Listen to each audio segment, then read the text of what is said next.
Hi, good morning. ഇന്ന് നമ്മൾ നോക്കാൻ പോകുന്ന കറണ്ട് അഫയേഴ്സ് എന്ന് പറയുന്നത് ഡിസംബർ 2 കറണ്ട് അഫയേഴ്സ് ആണ്. നോക്കാം നമുക്ക്. അതിനു മുന്നേ നിങ്ങൾക്ക് വീഡിയോ ഇഷ്ടപ്പെടുന്നുണ്ടെങ്കിൽ ലൈക്ക് ചെയ്യാനും അതുപോലെ ഷെയർ ചെയ്യാനും പിന്നെ നിങ്ങൾക്ക് എന്തെങ്കിലും പറയാനുണ്ടെങ്കിൽ കമന്റ് ചെയ്യാനും മറക്കരുത് കേട്ടോ. ഓക്കെ, അപ്പൊ നമുക്ക് നോക്കാം. ലോക കമ്പ്യൂട്ടർ സാക്ഷരതാ ദിനം എന്നാണ്? ഡിസംബർ 2 എന്താണ് ലോക കമ്പ്യൂട്ടർ സാക്ഷരതാ ദിനം എന്ന് പറയുന്നത് എന്നാണ്? ഡിസംബർ 2 ലോക കമ്പ്യൂട്ടർ സാക്ഷരതാ ദിനം ഡിസംബർ 2. അടുത്തത് 2025 ഡിസംബറിൽ രാജിവെച്ച ഇന്ത്യൻ വനിതാ ഹോക്കി ടീമിന്റെ പരിശീലകൻ എന്ന് പറയുന്നത് ഹരേന്ദ്ര സിംഗ് ആണ്. അപ്പൊ എന്താണ്? 2025 ഡിസംബറിൽ രാജിവെച്ച ഇന്ത്യൻ വനിതാ ഹോക്കി ടീമിന്റെ പരിശീലകനാണ് ആരെന്ന് പറയുന്നത്? ഹരേന്ദ്ര സിംഗ് എന്ന് പറയുന്നത്. ഹരേന്ദ്ര സിംഗ്. പയ്യന്നൂർ സത് കലാപീഠത്തിന്റെ സത്കലാരത്ന പുരസ്കാരത്തിന് അർഹയായത് കവിത കൃഷ്ണമൂർത്തി. കവിത കൃഷ്ണമൂർത്തിയാണ് പയ്യന്നൂർ സത് കലാപീഠത്തിന്റെ സത്കലാരത്ന പുരസ്കാരത്തിന് അർഹയായത്. ആരാണ്? കവിത കൃഷ്ണമൂർത്തി. അടുത്തത് നോക്കാം. പാൻ മസാലക്ക് ആരോഗ്യ രാജ്യസുരക്ഷ സെസ് ഏർപ്പെടുത്തുന്നതിനുള്ള ബിൽ ലോകസഭയിൽ അവതരിപ്പിച്ചത് നിർമ്മല സീതാരാമൻ. ഓക്കെ, പാൻ മസാലക്ക് ആരോഗ്യ രാജ്യസുരക്ഷ സെസ് ഏർപ്പെടുത്തുന്നതിനുള്ള പാൻ മസാലക്ക് ആരോഗ്യ രാജ്യസുരക്ഷ സെസ് ഏർപ്പെടുത്തുന്നതിനുള്ള ബിൽ ലോകസഭയിൽ അവതരിപ്പിച്ചത് ആരാണ്? നിർമ്മല സീതാരാമൻ. ആരാണ്? നിർമ്മല സീതാരാമൻ. റിസർവ് ബാങ്കിന്റെ പുതിയ എക്സിക്യൂട്ടീവ് ഡയറക്ടർ എന്ന് പറയുന്നത് ഉഷ ജാനകി രാമനാണ്. റിസർവ് ബാങ്കിന്റെ പുതിയ എക്സിക്യൂട്ടീവ് ഡയറക്ടർ എന്ന് പറയുന്നത് ഉഷ ജാനകി രാമൻ. അപ്പൊ ഉഷ ജാനകി രാമൻ ആരാണ്? റിസർവ് ബാങ്കിന്റെ പുതിയ എക്സിക്യൂട്ടീവ് ഡയറക്ടർ ആണ്. ഓക്കെ, ഈ ഒരു പേജ് നമുക്ക് ഒന്നുകൂടെ നോക്കാം. ലോക കമ്പ്യൂട്ടർ സാക്ഷരതാ ദിനം എന്ന ഡിസംബർ 2 ആരാണ്? ഹരേന്ദ്ര സിംഗ് ഇന്ത്യൻ വനിതാ ഹോക്കി ടീമിന്റെ പരിശീലകനാണ്. എന്ത് ചെയ്തു? 2025 ഡിസംബറിൽ രാജിവെച്ചു. ഇനി പയ്യന്നൂർ സത് കലാപീഠത്തിന്റെ സത് കലാരത്ന പുരസ്കാരത്തിന് അർഹയായത് കവിത കൃഷ്ണമൂർത്തിയാണ്. നിർമ്മല സീതാരാമൻ എന്താണ്? പാൻ മസാലക്ക് ആരോഗ്യ സുരക്ഷ സെസ് ഏർപ്പെടുത്തുന്നതിനുള്ള ബിൽ ലോകസഭയിൽ അവതരിപ്പിച്ചു. റിസർവ് ബാങ്കിന്റെ പുതിയ എക്സിക്യൂട്ടീവ് ഡയറക്ടർ എന്ന് പറയുന്നത് ഉഷ ജാനകി രാമനാണ്. ഓക്കെ, അടുത്ത പേജ് നോക്കാം നമുക്ക്. യുദ്ധവിമാന പൈലറ്റുമാരുടെ സുരക്ഷ ഒരുക്കാനുള്ള റെയിൽ ട്രാക്ക് റോക്കറ്റ് സ്ലെഡ് ഒരുക്കാനുള്ള പരീക്ഷണം വിജയകരമായി പൂർത്തിയാക്കിയ രാജ്യം ഇന്ത്യയാണ്. യുദ്ധവിമാന പൈലറ്റുമാരുടെ യുദ്ധവിമാന പൈലറ്റുമാരുടെ സുരക്ഷ ഒരുക്കാനുള്ള റെയിൽ ട്രാക്ക് റോക്കറ്റ് സ്ലെഡ് ഒരുക്കാനുള്ള പരീക്ഷണം വിജയകരമായിട്ട് പൂർത്തിയാക്കിയ രാജ്യമാണ് ഇന്ത്യ. ഒന്നുകൂടെ പറയാം. യുദ്ധവിമാന പൈലറ്റുമാരുടെ സുരക്ഷ ഒരുക്കാനുള്ള റെയിൽ ട്രാക്ക് റോക്കറ്റ് സ്ലെഡ് ഒരുക്കാനുള്ള പരീക്ഷണം വിജയകരമായി പൂർത്തിയാക്കിയ രാജ്യമാണ് ഇന്ത്യ.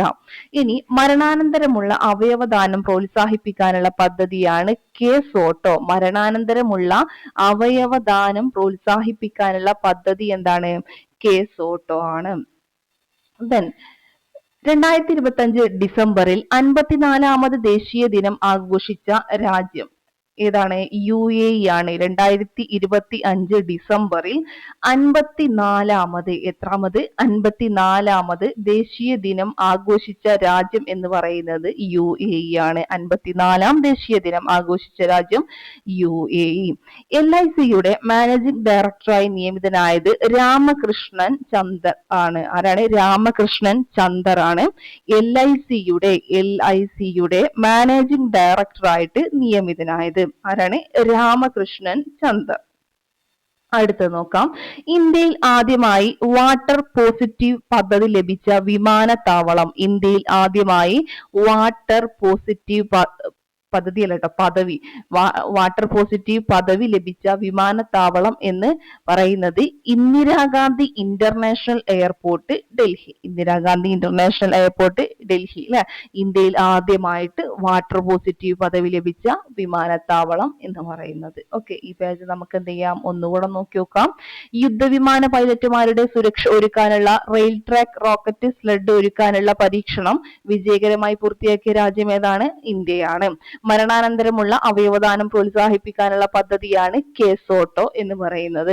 2025 ഡിസംബറിൽ 54ാമത് ദേശീയ ദിനം ആഘോഷിച്ച രാജ്യം എന്ന് പറയുന്നത് UAE ആണ്. LICയുടെ മാനേജിംഗ് ഡയറക്ടറായി നിയമിതനായത് രാമകൃഷ്ണൻ ചന്ദറാണ്. ഇന്ത്യയിൽ ആദ്യമായി വാട്ടർ പോസിറ്റീവ് പദവി ലഭിച്ച വിമാനത്താവളം ഇന്ദിരാഗാന്ധി ഇന്റർനാഷണൽ എയർപോർട്ട് ഡൽഹിയാണ്. ഓക്കെ, അടുത്ത നോക്കാം നമുക്ക്. ദേശീയപാതകളിലെ യാത്രക്കാരുടെ സുരക്ഷ ഉറപ്പാക്കുന്നതിനായി മൊബൈൽ വഴി അപായ മുന്നറിയിപ്പുകൾ നൽകാൻ ദേശീയപാതകളിലെ യാത്രക്കാരുടെ സുരക്ഷ ഉറപ്പാക്കുന്നതിനായി മൊബൈൽ വഴി അപായ മുന്നറിയിപ്പുകൾ നൽകാൻ ദേശീയപാത അതോറിറ്റി അഥവാ NHAI national highway authority of India ആദ്യഘട്ടത്തിൽ കരാറിലെത്തിയ ടെലികോം കമ്പനി റിലയൻസ് ജിയോ. എന്താണ്? ദേശീയപാതകളിലെ യാത്രക്കാരുടെ സുരക്ഷ ഉറപ്പാക്കുന്നതിനായി മൊബൈൽ വഴി അപായ മുന്നറിയിപ്പുകൾ നൽകാൻ ദേശീയപാത അതോറിറ്റി ആദ്യഘട്ടത്തിൽ കരാറിലെത്തിയ ടെലികോം കമ്പനി റിലയൻസ് ജിയോ ആണ്. സയ്യിദ് മുഷ്താഖ് അലി ട്രോഫിയിൽ സെഞ്ചുറി നേടുന്ന പ്രായം കുറഞ്ഞ താരം വൈഭവ് സൂര്യവംശിയാണ്. സയ്യിദ് മുഷ്താഖ് അലി ട്രോഫിയിൽ സെഞ്ചുറി നേടുന്ന പ്രായം കുറഞ്ഞ താരമാണ് ആരെന്ന് പറയുന്നത്? വൈഭവ് സൂര്യവംശി. അടുത്തത്, ഇന്ത്യയിലെ ആദ്യ സ്റ്റാർട്ടപ്പ് ടെക് മ്യൂസിയം നിലവിൽ വരുന്നത് ബംഗളൂരു. ഇന്ത്യയിലെ ആദ്യ സ്റ്റാർട്ടപ്പ് ടെക് മ്യൂസിയം നിലവിൽ വരുന്നത് ബംഗളൂരു. പ്രധാനമന്ത്രിയുടെ ഓഫീസ് ഉൾക്കൊള്ളുന്ന പുതിയ സമുച്ചയം സേവാ തീർത്താണ്. പ്രധാനമന്ത്രിയുടെ ഓഫീസ് ഉൾക്കൊള്ളുന്ന പുതിയ സമുച്ചയമാണ് സേവാ തീർത്ത്. സേവാ തീർത്ത് എന്താണ്? പ്രധാനമന്ത്രിയുടെ ഓഫീസ് ഉൾക്കൊള്ളുന്ന പുതിയ സമുച്ചയമാണ്. ഇന്ത്യ 2025-29 കാലയളവിലേക്ക് ഏത് അന്താരാഷ്ട്ര സമിതിയിലേക്കാണ് വീണ്ടും തെരഞ്ഞെടുക്കപ്പെട്ടത്? UNESCO executive board. എന്താണ്? ഇന്ത്യ 2025-29 കാലയളവിലേക്ക് ഏത് അന്താരാഷ്ട്ര സമിതിയിലേക്കാണ് വീണ്ടും തെരഞ്ഞെടുക്കപ്പെട്ടത്? ഏതാണ്? UNESCO executive board. ഓക്കെ ആണല്ലോ. അപ്പൊ ഈ ഒരു പേജ് നമുക്ക് എന്ത് ചെയ്യാം? ഒന്നുകൂടെ നോക്കി നോക്കാം.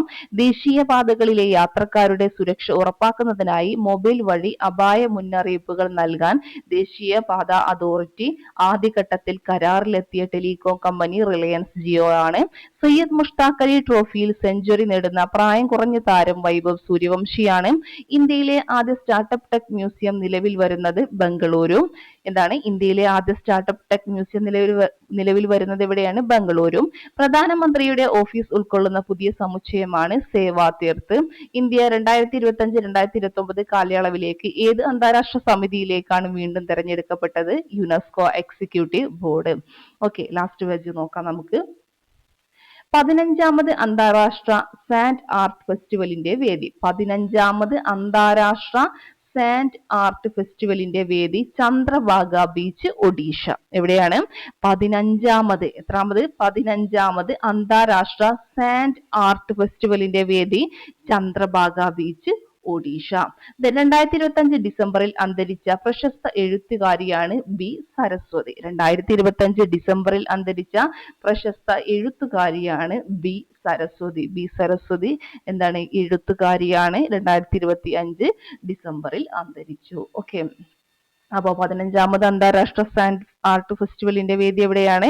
ചന്ദ്രഭാഗ ബീച്ച് എവിടെയാണ്? ഒഡീഷയാണ്.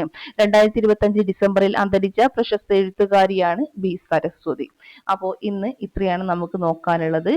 ഇത്രയും കാര്യങ്ങൾ കൃത്യമായി പഠിച്ചതിന് ശേഷം മാത്രം നിങ്ങൾ എന്ത് ചെയ്യാം? ലക്ഷ്യയുടെ ടെലഗ്രാം ചാനലിൽ നൽകുന്ന പോൾ എക്സാം അറ്റൻഡ് ചെയ്യുക. ഓക്കെ, അപ്പൊ ശരി, താങ്ക് യു.